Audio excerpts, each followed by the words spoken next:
안녕하세요. 저는 올해 60대 후반의 여자입니다. 저에게는 하나밖에 없는 사위와 쌍둥이 손자들이 있어요. 지금 여생을 끝낸다고 해도 후회가 없습니다. 과거에 있었던 일을 떠올리면 어떻게 이런 일이 생겼나 싶네요. 60년이 넘는 시간 동안 정말 별의별 일이 다 생기는 것 같습니다. 저는 어린 나이에 결혼을 해서 딸아이를 낳았어요. 남편은 늘 밖으로 나다녔고 가정에 충실하지 못한 사람이었죠. 자연스럽게 이혼을 하게 되었고 제가 딸의 양육권을 들고 나왔습니다. 친척도 가족도 없던 저는 혼자 딸을 안고 일을 하며 돈을 벌었어요. 그 당시에 돈을 얼마 벌지도 않았지만 그래도 티끌 모아 태산이라는 말을 늘 생각하며 악착같이 모았죠. 제가 조금 덜 쓰면서 딸이 갖고 싶은 거 다 사주었고 한부모 가정인 딸이 주위에서 나쁜 말을 듣게 하지 않기 위해 노력했습니다.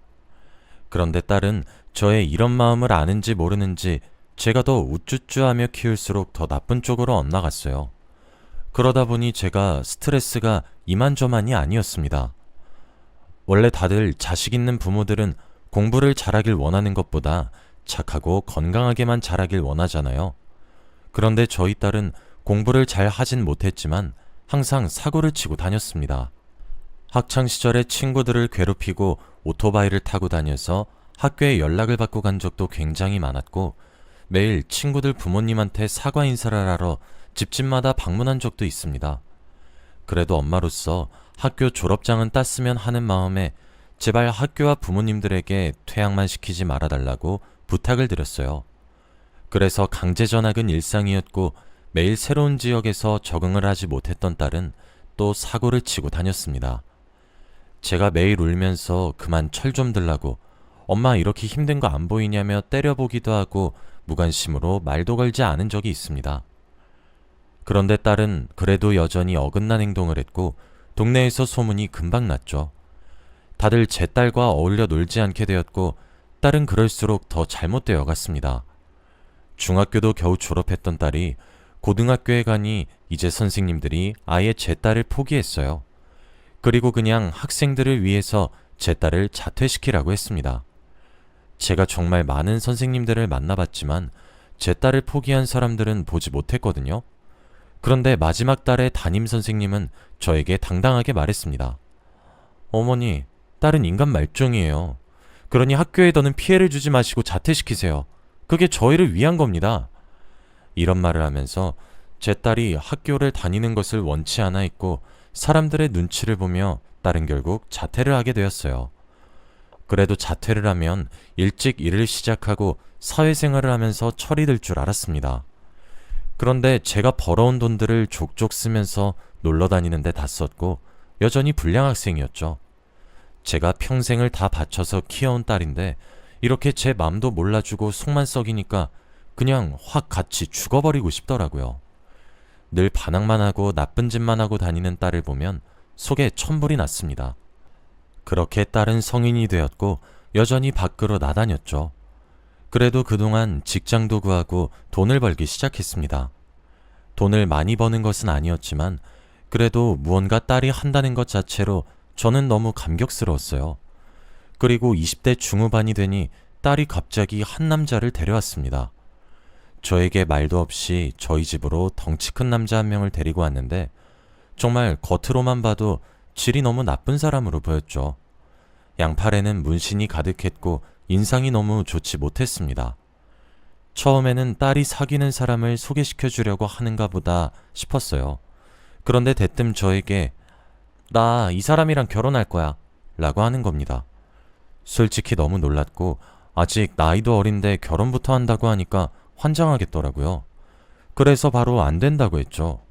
저는 그 사람을 사위로 받아들일 생각도 전혀 없었고 아직 딸이 누군가의 아내가 될 준비가 전혀 되지 않았다고 생각했습니다. 그래서 저는 무슨 일이 있어도 그 사람과 결혼은 안 된다고 했어요. 당연히 고집을 피우면서 결혼을 시켜달라고 찡찡댈 줄 알았던 딸은 오히려 쉽게 포기했어요. 그리고 얼마 지나지 않아 다른 남자를 데리고 왔습니다. 솔직히 제 상식으로는 한 남자와 헤어지고 한 달도 채 되지 않아 다른 남자를 데려와서 결혼을 시켜달라고 하는 게 전혀 이해가 안 되더라고요. 그런데 딸이 데리고 온 사람은 저번에 데리고 온 사람보다 인상이 훨씬 좋았습니다. 어른에게 예의도 발랐고 싹싹해서 정말 사위로 삼고 싶은 사람이었죠. 그리고 딸에게도 너무 잘해서 보기 좋았습니다. 딸은 정말로 그 사람을 사랑하는 것처럼 보였고 결혼을 시켜달라고 말했어요. 그런데 제가 정말 의문인 건 이렇게 바르고 성실한 청년이 왜 저희 딸 같은 여자랑 결혼하려고 하는지 모르겠더라고요. 그 사람한테 제 딸의 어디가 좋냐고 물어보니 정말 자세하게 딸에 대해 잘 알고 있더라고요. 제가 몰랐던 섬세한 부분까지 다 알고 있으니 신기했습니다. 저는 당연히 이런 사이면 결혼을 허락할 수 있었고 딸은 신나서 뛰어다녔어요.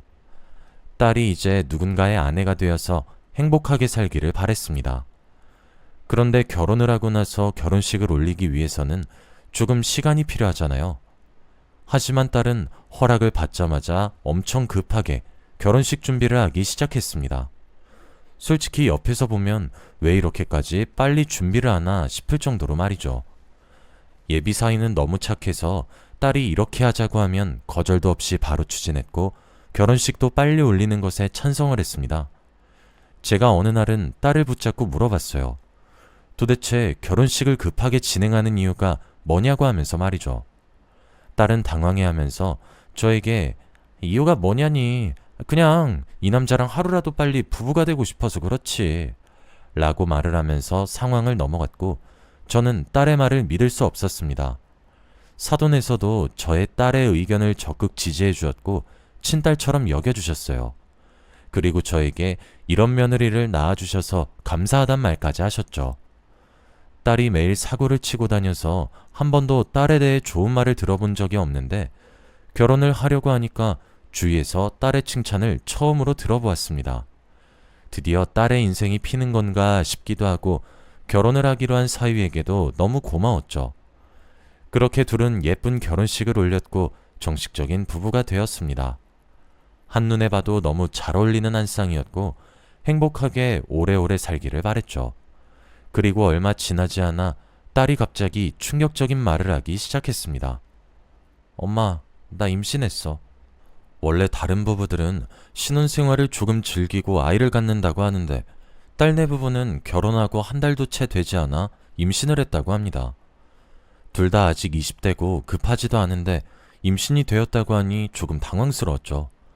그래도 저와 사돈은 하루빨리 손주를 볼 수 있으니 축하해줬습니다. 딸은 원래 시댁살이를 하고 있었는데 임신을 하면서 사돈의 양해를 구하고 저와 함께 살았어요. 그래도 엄마 밑에서 임신을 하는 게 더 편하고 아기한테도 좋을 것 같다고 하면서 말이죠. 원래 다른 집 사람들은 절대 안 된다고 하지만 저희 사돈이 워낙 착하셔서 찬성해 주셨어요. 그래서 임신 기간 동안 사위와 떨어져 지냈고 가끔씩 얼굴을 보는 사이가 되었습니다. 그런데 제가 딸아이를 임신했을 때보다 조금 더 빨리 배가 나오더라고요. 조금 놀랐고 혹시라도 아기가 잘못됐을까봐 놀라서 딸에게 물어보았습니다. 그런데 딸은 웃으며 쌍둥이라서 그래 라고 하더라고요. 딸은 쌍둥이를 임신했다고 했고 그래서 배가 남들보다 조금 더 일찍 나왔다고 했습니다. 집안에 2배로 경사가 났다며 다들 좋아했고 딸이 손 하나 까딱하지 않게끔 제가 다 움직였어요. 그렇게 딸은 쌍둥이들을 위해 노력했고 건강한 아이 2명을 낳았습니다. 하지만 제 생각에는 10개월을 다 채우지 않았던 것 같은데 너무 빨리 출산을 하더라고요. 솔직히 애가 빨리 나와도 정도가 있는데 딸은 생각보다 너무 빨리 아이가 나왔고 그거에 비해서 쌍둥이들이 다 건강했습니다. 딸에게 조심스럽게 물어봤어요. 왜 이렇게 쌍둥이들이 빨리 나왔냐고 하면서 말이죠. 그런데 딸은 오히려 당당하게 쌍둥이들이 위험해서 조금만 더 배 안에 있었으면 내 생명이 위험했대. 그래서 어쩔 수 없이 급하게 제왕절개로 출산한 거야 라고 했어요. 저는 그때도 딸의 말을 철석같이 믿었습니다. 지금 생각해보면 제가 정말 한심하고 바보 같았던 것 같네요. 그렇게 딸이 출산하고 시댁으로 들어가서 본격적인 육아를 하기 시작했습니다. 다행히도 시댁에서 저희 딸과 쌍둥이들을 너무 잘 보살펴 주셔서 제가 걱정할 게 없었어요. 그래도 엄마 입장에서 딸이 다른 집에 얹혀서 산다고 생각하니까 조금 많이 두려웠는데 다행히도 딸은 그곳에서 잘 적응하고 있었습니다. 사위 같은 남자가 제 딸과 결혼한 것도 고마워 죽겠는데 거기다가 딸을 저보다 더 친딸처럼 여겨주시니 어찌할 바를 모르겠더군요. 저도 사돈 집에 자주 놀러가고 사돈도 저희 집에 자주 놀러오면서 사이가 좋았습니다. 이렇게 저는 평생 행복한 가족이 될 줄 알았어요. 그런데 이건 저만의 착각이었습니다. 제가 사돈 집으로 놀러 가려고 하니 어느 날부턴가 사돈이 계속 약속을 미루기 시작했습니다. 약간 오지 말라는 듯한 신호로 느껴졌고 눈치껏 더 이상 사돈 댁에 가지 않았어요. 그리고 사이가 점점 쌍둥이들과 제 딸에게 멀어지고 있는 듯한 느낌을 받았습니다. 제가 딸과 연락을 하면 쌍둥이들을 육아하는 건 항상 딸이더라고요. 그리고 시댁 사람들이 하나도 도와주지 않아서 너무 서럽다고 했습니다. 저는 갑작스럽게 변한 그들의 태도에 너무 당황스러웠고 왜 때문에 그런지 너무 궁금했죠. 원래 사위의 카톡 프로필이나 SNS에서도 쌍둥이들과 딸의 사진으로 가득했습니다. 그런데 어느 순간부터 모든 사진들이 다 내려가면서 솔로인 척을 하더라고요. 솔직히 그때 믿었던 사위한테 너무 많이 실망했습니다. 딸 말로는 매일 밖에서 다른 여자를 만나고 다닌다고 했죠. 카톡 사진을 봐도 다른 여자와 찍은 사진들을 프로필로 설정하였고 SNS를 봐도 항상 다른 여자와 맛있는 것을 먹으러 다녔습니다. 솔직히 마음속으로 그 착한 사이가 저희를 속이고 사기 결혼을 한 줄 알았어요. 그리고 아이들한테 관심도 없는 무능한 아빠라고 생각했습니다. 결국 딸은 제가 살던 집으로 돌아왔고 저와 단둘이서 쌍둥이들을 돌봤습니다. 딸은 저희 집에 있으면서 시댁 사람들과 연락을 한 통도 하지 않았고 명절에는 찾아가지도 않았습니다. 오히려 남보다 못한 사이 같았죠. 그동안 쌍둥이들은 저와 딸의 몫이었고 시댁 사람들은 찾아오지도 않았습니다. 혼자 속으로 그들한테 속은 줄로만 알아서 화가 나 미치는 줄 알았어요. 결국 딸은 시댁과의 냉전 끝에 이혼을 하기로 했답니다. 며칠 전에 사위를 보고 왔는데 다른 여자와 하하호호 거리고 있었다고 하면서 말이죠. 그리고 양육비 받으면서 살기로 했고 깔끔하게 합의 이혼할 거라고 합니다. 사위도 양심이 있는지 딸한테 돈도 두둑히 주기로 했대요. 그때까지는 딸의 말만 들었기에 딸의 말을 철석같이 믿었어요. 그래서 시댁 사람들이 너무 미웠고 괘씸했습니다. 그리고 저에게 연락 한번 하지 않는 사이도 너무 미웠죠. 그런데 딸이 이렇게 이혼을 하고 혼자서 쌍둥이들을 키운다는 게 감당이 되지 않았는지 매일 밖으로 나다녔습니다. 예전에 반항하던 시절이 자꾸 떠오를 만큼 친구들을 만나러 다녔고 술이 만취된 채로 집에 돌아왔죠. 저 혼자서 쌍둥이들을 돌보면서 엄마라는 사람이 이렇게 밖에서 나다니는 걸 보니 아직 딸이 제대로 철이 안 든 것처럼 보였습니다. 그런데 또 한편으로는 시댁 사람들한테 버림받고 스트레스도 조금 풀어야 하는데 육아만 하고 있으니 딸이 얼마나 괴로웠겠어요. 그래서 그렇게 쌍둥이들을 내팽겨치고 밖으로 나다녀도 아무 말 하지 못했습니다. 저 혼자서 꾹 참으며 쌍둥이들을 관리했어요. 그런데 이게 하루 이틀이면 괜찮았을 거예요. 하지만 이게 한 달이 되고 1년이 되면서 정말 힘들더라고요. 딸에게 이만 쌍둥이들에게 관심 좀 가지라고 말을 하면 엄마, 나 그동안 시댁에서 스트레스 너무 많이 받았거든? 그래서 스트레스를 좀 풀어야겠어. 라는 말을 이혼한 지 1년이 지나서도 말을 했습니다. 항상 이런 핑계를 대면서 집을 나갔고 저는 밤새 쌍둥이들을 돌봐야 했죠. 어느 날은 새벽에 정말 힘이 들더라고요. 제가 왜 이 나이를 먹고 손주들을 이렇게 돌보고 있는지 이해가 되지 않았습니다. 그래서 저도 모르게 사위한테 전화를 걸었어요. 1년 만에 걸었던 전화라 안 받을까 걱정은 했지만 그래도 사위는 받았어요. 새벽 늦은 시간이었는데 사위는 제 전화를 받고 네, 장모님, 오랜만이네요. 라고 했습니다. 그리고 저도 모르게 사위한테 그날 화풀이를 하고 말았어요. 왜 제 딸을 버리고 다른 여자를 만나서 내가 이렇게 손주들을 돌보가 있어야 하는지 말이죠. 그런데 사위는 전화를 끊고 바로 저희 집으로 오겠다고 했고 저는 1년 만에 사위를 보게 되었습니다. 예전에 비해 얼굴이 많이 상해 있었고 그동안 많은 일이 있었던 것 같더라고요. 그리고 쌍둥이들을 보면서 눈물을 뚝뚝 흘리기 시작했습니다. 그런데 원래 사이를 잘 보지 않아서 몰랐지만 쌍둥이들 옆에 사이가 있으니 너무 다르게 생겼더라고요. 다른 사람이 보면 아빠라고 믿어지지 않을 만큼 말이죠. 그렇다고 딸은 또 닮았었습니다. 혼자 의아해하면서 생각하고 있었는데 사이가 갑자기 충격적인 말을 하기 시작했어요. 어머니는 꼭 아셔야 할 것 같아서 말씀드립니다. 쌍둥이들을 보면서 울던 사이가 갑자기 중요한 말이라며 한 이야기는 정말 충격적이었어요. 왜냐하면 쌍둥이는 사위의 자식이 아니라고 했거든요. 저는 그게 무슨 소리냐며 말이 되는 소리를 하라고 소리쳤습니다. 그런데 사위는 저에게 제 딸이 자신과 결혼하기 전에 만났던 남자 사이에서 생긴 아이라고 했어요. 순간 머릿속에는 사위를 집에 데리고 오기 전에 처음 왔었던 덩치 큰 남자가 생각났고, 그리고 쌍둥이의 얼굴을 보니 그 남자와 완전 판박이었습니다. 저는 온몸에 소름이 돋았고 말문이 턱 막혔어요. 사위는 그 사실을 알고 나서 딸이 용서를 했다면 아무 말하지 않고 쌍둥이들을 키우려고 했대요. 그런데 딸은 오히려 적반하장의 태도를 보이면서 그래서 왜? 라고 했다고 합니다.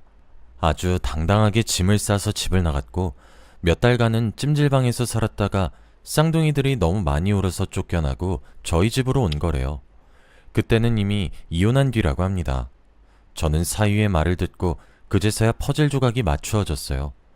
그래서 남들보다 배가 더 빨리 나왔고 딸이 더 빨리 출산을 했던 거였습니다. 그런데 저에게 얼굴 표정 하나 안 바뀌고 거짓말을 했던 거였어요. 정말 딸에게 미친 듯이 화가 났고 남아있던 정이 후두둑 떨어졌어요. 그런데 그때 술에 떡이 된 딸이 집으로 돌아왔습니다.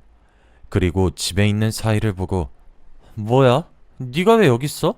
라고 말을 했고 저는 딸의 얼굴을 보자마자 뺨을 내리쳤어요. 네가 그러고도 사람이야? 애 낳고 이제 좀 어른이 된 줄 알았더니 아직도 새파랗게 어린애였어?